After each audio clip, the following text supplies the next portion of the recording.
Alors, aujourd'hui, la question pour les sociétés textiles, elle ne se pose plus. C'est un must-have. Enfin, toutes ces réglementations, il faut, voilà, c'est obligatoire et tout le monde doit s'y conformer.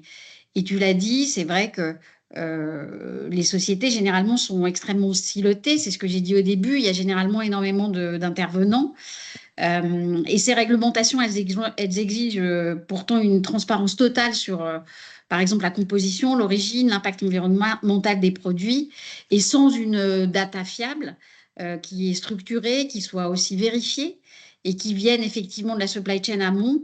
Euh, Si ça ne vient pas de la supply chain amont, après, derrière, c'est très difficile d'y répondre, en tout cas d'y répondre au moment où on en a besoin, c'est-à-dire au moment où le produit arrive et où il doit être sur le marché, en fait. Donc, la maîtrise de cette data et sa centralisation, elle permet effectivement de vraiment cartographier pardon, la chaîne de valeur. Ça, c'est indispensable pour répondre aux obligations de vigilance et de traçabilité.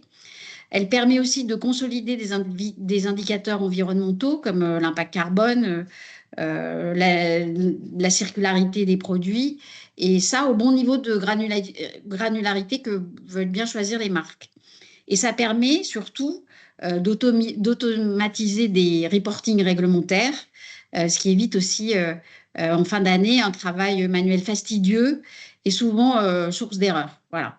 Parce qu'il faut aller récupérer de la data un peu en interne, mais aussi souvent quand on n'est pas équipé chez les fournisseurs. Donc, en clair, la data amont, elle devient vraiment le socle de cette conformité, mais c'est aussi un atout marketing parce que les marques sont capables de prouver leur transparence, qui sont capables de prouver leur transparence, gagnent la confiance du consommateur. On l'a vu au début, c'est de plus en plus important, notamment chez des populations plus jeunes.